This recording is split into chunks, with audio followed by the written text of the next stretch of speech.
नमस्कार दोस्तों, welcome back to my channel. दोस्तों आज हम देखने वाले हैं क्लास 10 मैथ का सब्जेक्टिव क्वेश्चन। ठीक है, बहुत ही मोस्ट इंपॉर्टेंट क्वेश्चन देखने वाले। ठीक है, जो आपके बोर्ड परीक्षा 2025 के लिए इंपॉर्टेंट है ना।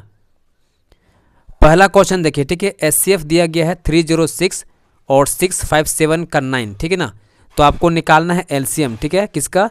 306 657 का आपको एलसीएम ज्ञात करना है। ठीक है, और इस टाइप का क्वेश्चन आपके बोर्ड परीक्षा में देखने को पक्का मिलने वाला। ठीक है ना, यहाँ से इस टाइप के क्वेश्चन कन्फर्म रहता है। ठीक है ना, इसका फॉर्मूला होता है एचसीएफ। ठीक है, a b into LCM a b is equal to a into b होता है। ठीक है, यहाँ पर जो आपका ए दिया गया है और बी, ठीक है, ये क्या है? आपका नंबर है। ठीक है, देखिए ये जो आपका ए है ना, ये क्या है? 306 है। ठीक है, और आपका जो बी है ये आपका 657 है। ठीक है, अब इसी फॉर्मूला में वैल्यू को पुट करते हैं। ठीक है, एचसीएफ हो जाएगा, ए मेरे पास हो जाएगा 306। ठीक है, बी मेरे पास है 657। ठीक है, इंटू हो जाएगा एलसीएम। ठीक है, ए मेरे पास दिया गया था 306। ठीक है, और बी मेरे पास है 657 इजक्वल टू ए मेरे पास हो जाएगा 306 इंटू बी मेरे पास हो जाएगा 657। ठीक है, उसके बाद क्वेश्चन में दिया गया था एचसीएफ। ठीक है, 306 और 657 आपका 9 दिया गया था। ठीक है, तो इसके जगह हम क्या करेंगे? 9 यहाँ पर वैल्यू पुट कर देंगे। ठीक है, इंटू हो जाएगा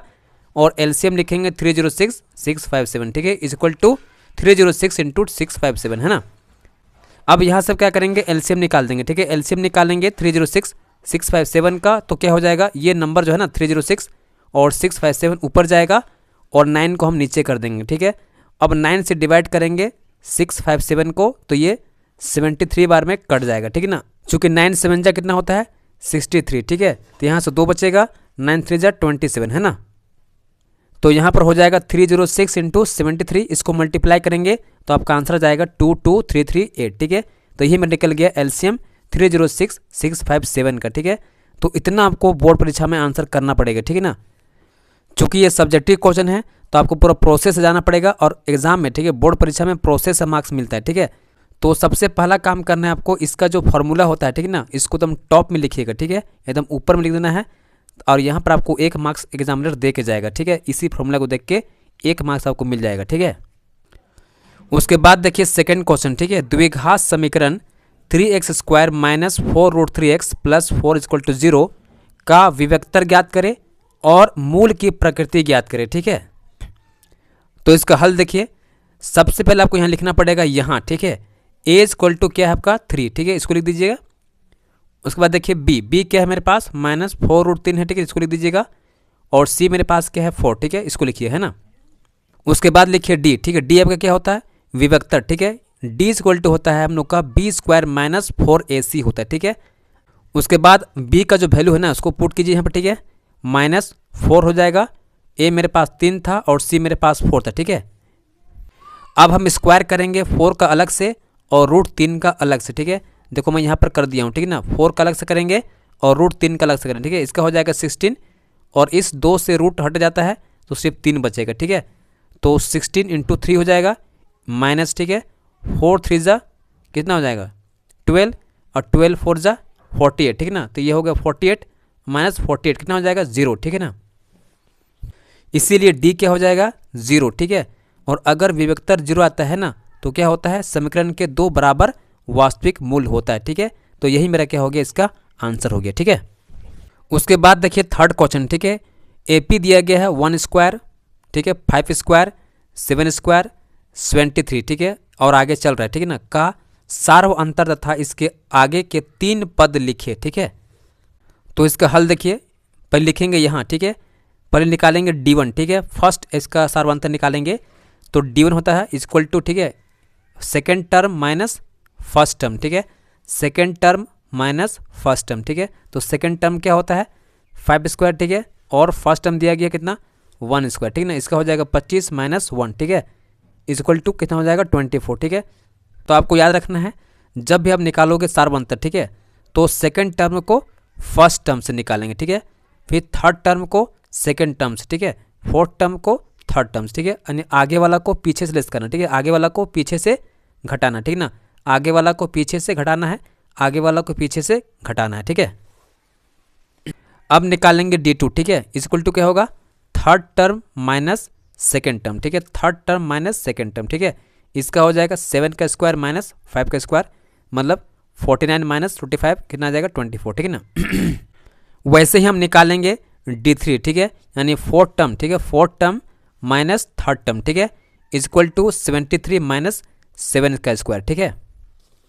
तो इसका हो जाएगा 73 माइनस 49 इक्वल टू 24, ठीक है। तो यहाँ पर आप देख सकते हैं सभी का सार्वंतर कितना निकल गया है 24, ठीक है। इसके बाद क्वेश्चन दिया गया था इसके आगे के 3 पद लिखिए, ठीक है, ठीक है। ये आपका पहला पद हो गया, ये दूसरा पद हो गया, ये तीसरा पद हो गया, ये चौथा, ठीक है। आपको लिखना है 5वां, 6ठा और 7वां, ठीक है ना। तो इसका फॉर्मूला क्या है, बहुत आसान, ठीक है। 5वां पद लिखना है ना, तो A5 कीजिए इक्वल टू A प्लस, ठीक है, इससे कम कीजिए, ठीक है, ये 5 है ना तो 4 कर दीजिए, ठीक है, 4 हो गया, और D से मल्टीप्लाई कर दीजिए, ठीक है ना। तो ये आपका निकल जाएगा 5वां पद, ठीक है। ये आपका होता है प्रथम पद, जो कि आपको यहाँ दिया गया था कितना 1, ठीक है। तो ये आपका होता है प्रथम पद, ठीक है। प्रथम पद क्या दिया गया है 1 स्क्वायर, तो 1 स्क्वायर कितना होगा 1 होगा, ठीक है। तो यहाँ पर आपका हो जाएगा 1, ठीक है, प्रथम पद 1 हो गया प्लस, ठीक है, 4 इंटू सार्वंतर कितना है 24, ठीक है, मल्टीप्लाई करेंगे कितना आएगा 97, ठीक है। इसी प्रकार आप निकाल सकते हैं 6ठा पद और 7वां पद, ठीक है, जैसा मैं आपको बताया हूँ, ठीक है ना। उसके बाद देखिए नेक्स्ट क्वेश्चन, ठीक है। 2 खिलाड़ी संगीता और रेशमा टेनिस का एक मैच खेलते हैं, ठीक है। यह ज्ञात है कि संगीता द्वारा मैच जीतने की प्रायिकता 0.62 है, ठीक है। तो रेशमा के जीतने की क्या प्रायिकता है, ठीक है। तो इसका हल देखिए, ठीक है। देखिए क्या करना पड़ेगा, पहले माना कि, ठीक है, S और R क्रमशः संगीता और रेशमा के जीतने की प्रायिकता है। तो यहाँ पर हम निकाल सकते हैं, ठीक है, रेशमा के जीतने की प्रायिकता बराबर हो जाएगा PR इक्वल टू 1 माइनस, ठीक है, 1 माइनस क्या करना है आपको PS को लेस कर दीजिएगा, ठीक है। तो 1 माइनस क्या हो जाएगा 0.62, इसको लेस कीजिएगा तो आपका आएगा 0.38, ठीक है।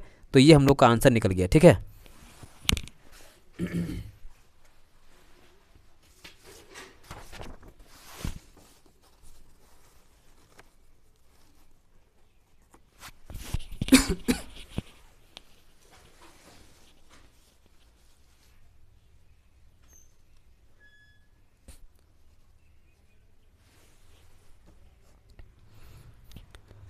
उसके बाद देखिए नेक्स्ट क्वेश्चन, ठीक है, संबलम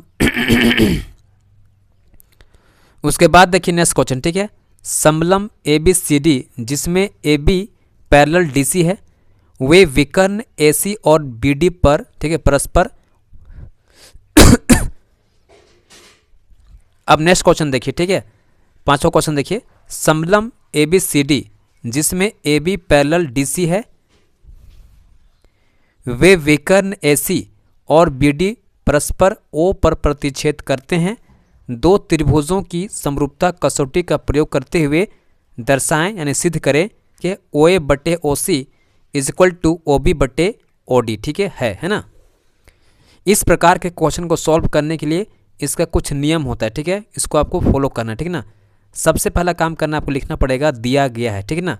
क्या दिया गया है, ABCD एक समलम है जिसमें AB पैरेलल DC है, ठीक है। उसके बाद लिखिएगा सिद्ध करना है, ठीक है, क्या सिद्ध करना है OA बटे OC इक्वल टू OB बटे OD, ठीक है ना। यहाँ पर कोई कंस्ट्रक्शन तो है नहीं, ठीक है, रचना है नहीं, तो लिखना नहीं है, डायरेक्ट क्या कीजिएगा प्रमाण, ठीक है, यानी कि प्रूफ क्या करना है, ठीक है, उसको देखना है, ठीक है।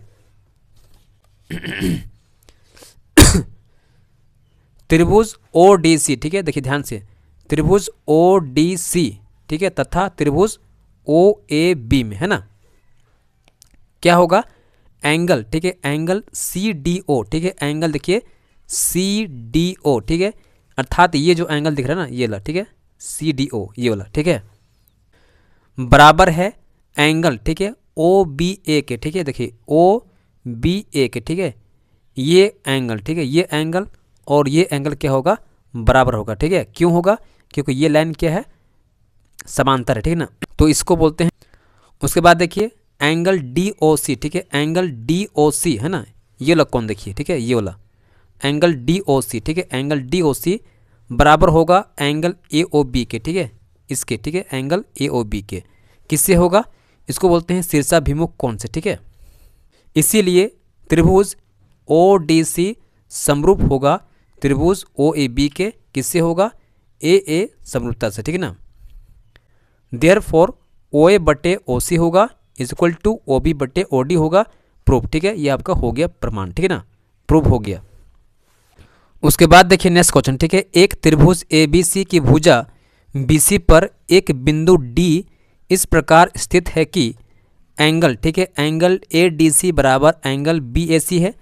तो दर्शाना है, ठीक है, सिद्ध करना है सी ए स्क्वायर, ठीक है, सी ए स्क्वायर बराबर C B into C D है, ठीक है। ये आपको प्रूव करना है, ठीक है। तो सबसे पहला काम करना है, लिखना पड़ेगा आपको, दिया गया है, ठीक है ना। क्या लिखना पड़ेगा, एंगल ए डी सी, ठीक है, एंगल देखिए यहाँ दिया गया ना ए डी सी, ठीक है, एंगल ए डी सी बराबर एंगल बी ए सी, ठीक है। ये आपको क्वेश्चन में ही दिया गया है, ठीक है ना। इसको लिख दीजिएगा, ये सभी आपका स्टेप मार्किंग जाता है, ठीक है ना। इसको आप लिखना पड़ेगा, ठीक है, तभी मार्क्स मिलेगा, है ना। उसके बाद आपको लिखना पड़ेगा, सिद्ध करना है, ठीक है। क्या लिखना है, सी ए स्क्वायर, ठीक है, सी ए स्क्वायर बराबर C B into C D आपको प्रूव करना है, ठीक है ना। इसके बाद देखिए प्रमाण, ठीक है, त्रिभुज ए बी सी, ठीक है, त्रिभुज ए बी सी, ठीक है, त्रिभुज ए बी सी एवं त्रिभुज डी ए सी में, ठीक है, तो क्या होगा, एंगल ए डी सी, ठीक है, एंगल देखिए ए डी सी, ठीक है, ये कोण, ठीक है, ये कोण है ना, ये कोण हो गया, बराबर होगा एंगल यानी कोण बी ए सी के, ठीक है, बी ए सी के, ठीक है, बी ए सी के, है ना। यहाँ पर देख सकते हैं, ठीक है, बी ए सी, ठीक है, यानी इस कोण के क्या होगा, बराबर होगा, ठीक है ना। ये जो दिया गया था आपको, है ना, क्वेश्चन में दिया गया था, ठीक है। उसके बाद देखिए कोण सी बराबर कोण सी, ठीक है, यानी कॉमन होगा ना। क्यों होगा, क्योंकि त्रिभुज ए बी सी में भी आपका कोण सी आएगा और त्रिभुज डी ए सी में भी आपका कोण सी आएगा, ठीक है। दोनों में आपका कॉमन क्या है, कोण सी, ठीक है। इसीलिए, ठीक है, त्रिभुज ए बी सी समरूप होगा त्रिभुज डी ए सी के ए समरूपता से, ठीक है। तो बड़े त्रिभुज का साइड बी सी, ठीक है, और छोटे त्रिभुज का साइड ए सी के बराबर होगा, ठीक है, इज इक्वल टू, ठीक है, बड़े त्रिभुज का साइड जो ए सी होगा वो छोटे त्रिभुज का साइड डी सी के बराबर होगा, ठीक है ना। इसको हम लिख सकते हैं सी बी बटे सी ए, ठीक है, या सी ए बटे सी डी, ठीक है। उसके बाद इसको क्रॉस गुना कीजिएगा, ठीक है, सी ए इंटू सी ए हो जाएगा is equal to C B into C D, ठीक है। तो सी ए क्या हो जाएगा, C A square is equal to C B into C D हो जाएगा। तो ये आपका हो गया प्रूफ, ठीक है। उसके बाद देखिए नेक्स्ट इंपॉर्टेंट क्वेश्चन, ठीक है ना, 10 और 250 के बीच में 4 के कितने गुणज है, ठीक है। तो इस क्वेश्चन में रेंज दे दिया गया है 10 और 250 के बीच में, ठीक है ना। तो 4 का गुणज तो 10 तो होगा नहीं, ठीक है, 11 भी नहीं होगा, 12 होगा, ठीक है, 12 होगा, 16 होगा, 20 होगा, ठीक है, और लास्ट कहाँ जाएगा 248 में, ठीक है। तो ये मेरा निकल गया AP, ठीक है ना। इसका प्रथम पद क्या होगा, 12 होगा, ठीक है। अब इसका निकालेंगे सार्वंतर, ठीक है, D निकालेंगे, ठीक है। तो कैसे निकालते हैं, सेकंड पद को प्रथम पद से लेस करते हैं, ठीक है, सेकंड पद को दूसरा पद को प्रथम पद से लेस करते हैं, ठीक है, 16 माइनस 12 हो जाएगा इज इक्वल टू 4 निकल जाएगा, ठीक है। और इसका लास्ट पद दिया गया है, अंतिम पद दिया गया है कितना, 248, ठीक है। तो यहाँ हमको निकालना है n, ठीक है, कितना पद होगा, ठीक है, कितना गुणज होगा वो निकालना पड़ेगा, तो n निकालना है, तो ठीक है। इसका फॉर्मूला क्या होता है, an इक्वल टू होता है a plus n minus 1 into D होता है, ठीक है। अब देखिए आपका प्रथम पद दिया था कितना, 12 दिया था, रख देंगे, ठीक है। अंतिम पद क्या था, 248 था, ठीक है। n हमको निकालना है और सार्वंतर हम निकाल चुके थे कितना, 4, ठीक है, वैल्यू पुट कर देंगे। उसके बाद देखिए इस 12 को यहाँ ले आइए, ठीक है, तो आपका पॉजिटिव था तो नेगेटिव हो जाएगा, ठीक है ना। अब यहाँ से लेस करेंगे कितना आएगा, 236, ठीक है। यहाँ से हम क्या करेंगे, n माइनस 1 निकालेंगे, तो ये जाएगा पहले ऊपर, ठीक है, 236 अपॉन 4 कर देंगे, 4 से भाग लगाएंगे तो ये कट जाएगा 5 और 9 में, ठीक है ना। तो n माइनस 1 कितना हो जाएगा, 59, ठीक है। तो n निकालना होगा हमको, तो इसको भेज देंगे उधर, तो ये प्लस बन जाएगा, तो आपका आएगा 60, ठीक है। तो इसका आंसर आ गया कितना, 60 गुणज, है ना। तो यहाँ पर हम लेके जाएंगे राइट हैंड साइड, ठीक है, इसको लेके चलेंगे और इसको प्रूव करेंगे, ठीक है ना।